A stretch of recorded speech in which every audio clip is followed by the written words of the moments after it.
Hi, I'm Rich Chappie, and I'm going to be presenting to you the first of what we all hope is just one Rich Talk. Today's topic is the balancing of inalienable rights. This project came to me in light of the fact that it's May 2020. For the last 8+ weeks, our country's been undergoing some strange stuff. In response to the COVID-19 outbreak and the decisions made by authorities, governmental leaders, and lawmakers, we are currently undergoing an unprecedented amount of conflict and division. And I'm trying to put my finger on what it is and what is causing this. So allow me to present the following. Here's my thesis. Like the law of mass and energy that, well, frankly, I think I learned somewhere in my sophomore year of high school and maybe in 8th grade as well. My takeaway from it was this. Technically, it is the mass of the products in a chemical reaction must equal the mass of the reactants. That was an amazing way of saying to me, there's only so much stuff. And when you add stuff to an equation, you take it out of balance, so you have to take something out of the equation. If you subtract something from an equation, something else has to take its place. You have to have a fixed, finite, total sum of stuff. And I'm going to say the same thing about the three inalienable rights: life, liberty, and the pursuit of happiness. Let's give them all value. My theory is this. If you add up the value of the sum of the three, that is a fixed number. And that total is no more and no less than 150% of the value of any one of those rights. In other words, sliding the importance of any right to the right or the left, plus or minus, must have an opposite effect such that the three sliders stay in equilibrium. If you increase one, there must be either a less increase of one and a whole lot of decrease of another, or a couple lesser decreases of those two to offset the sliding of the one. Let me take an example, okay? I'm coming up with these things completely randomly, and I put about 5 minutes of prep into this presentation, all right? So hang with me. This is not scientific. This is an idea. I took commercial aviation, okay? It's kind of important that when we all take an airline ride, we get there safely. And so lawmakers, regulators, decision makers, and administrators, corporations, and citizens have said, look, life's important, so we're going to take away some of your liberty, right? We're going to make you wear your seatbelt. We're going to make you sit upright. You can't use your tray tables, etc., etc. There was a bunch of things that kind of restrict the way we want to feel. Yet our pursuit of happiness is still kind of high on the scale. We still get to go where we're going. We kind of can go wherever we want. It's kind of a good system. Let's take another one. Motor vehicle laws.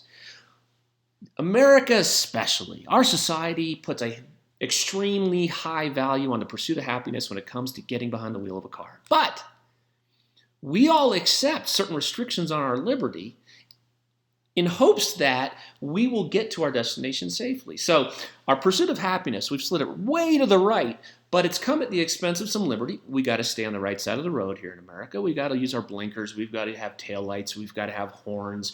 We've got to stay in the lane. There are laws that put a restriction on our liberty, but those also put a little bit of a bumper on our right to life. All right, we're going to get there safely. It also applies. We can extend this to auto manufacturing, right? Those guys have to put airbags and bumpers and things because we really want to walk out of any accidents when bad stuff does happen, because it does, with some great probability that our life is intact, okay?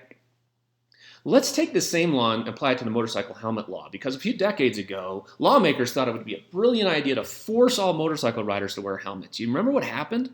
So they slid the slider for life to the right. We've got to take a much higher priority on everyone's life. Well, what happened was the liberty got slid to the left. And so did the pursuit of happiness in the minds of many motorcycle riders who, for decades before, got to ride their motorcycle and, freestyle, let the hair blowing in the wind. Let the bugs hit you in the face.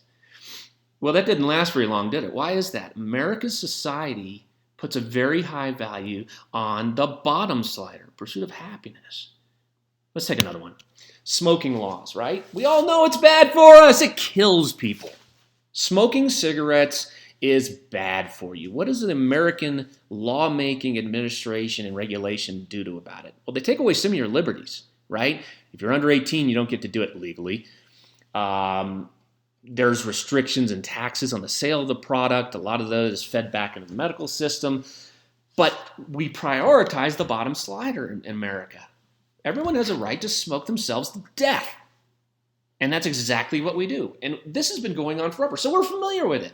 We accept the fact that we don't put a high priority on people's life when it comes to smoking cigarettes because we put a much higher priority on the pursuit of happiness. We slide the pursuit of happiness to the right, you must slide something else off to the left. And the same opposite is true. If we lower value the life aspect of this equation, then we can slide up or higher value the pursuit of happiness. Let's talk about what happens when it gets past cigarettes. Okay, let's talk about, heroin.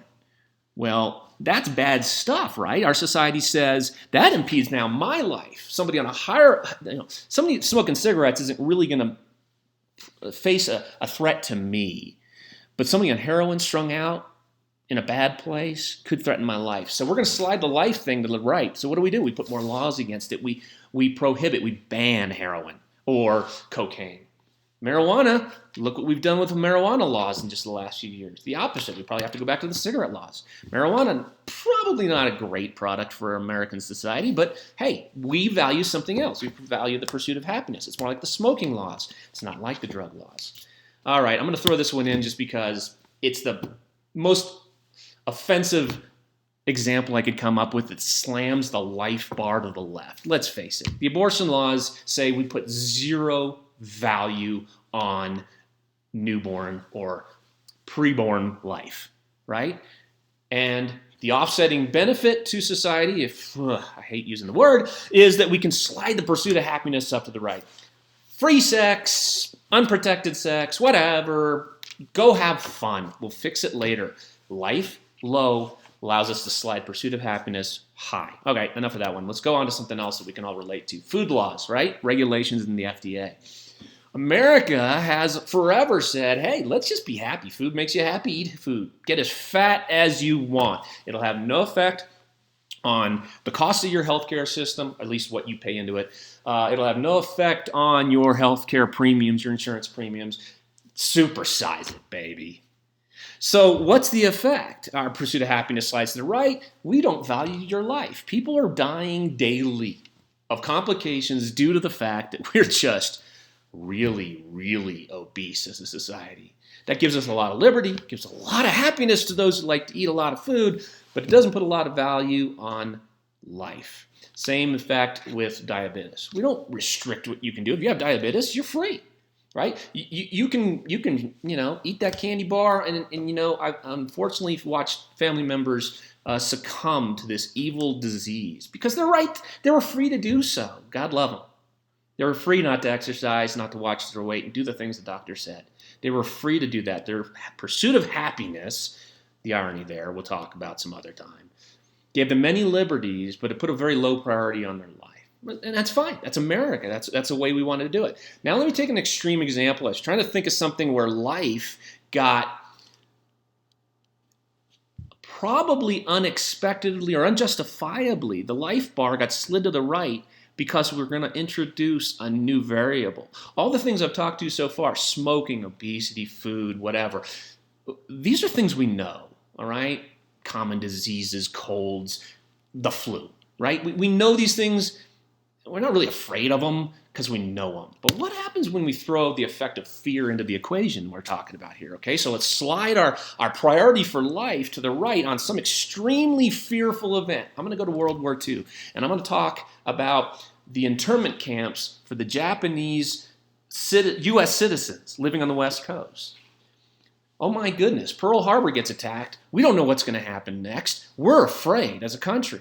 The president says, we've got to get everyone who came from Japan and we need to put them someplace we can keep an eye on them. And what'd you get? 120,000 plus people put in internment camps for close to 3 years. What happened to their liberty and their pursuit of happiness? It got slammed to the left. That's the view of the interned, okay? Because what we were trying to do was, based on fear, protect our lives. These people look different than us. We're not sure what their motivations are now that there's been an attack on Pearl Harbor. We've got to protect our lives. And we've got to protect this at the expense of whatever it takes. Let's slam the other two variables down to the bottom. You guys know where I'm going with the next slide. 2 months ago, well, more like 4 months ago, COVID-19 started eking out. Certain things were happening. I got to admit, we didn't know.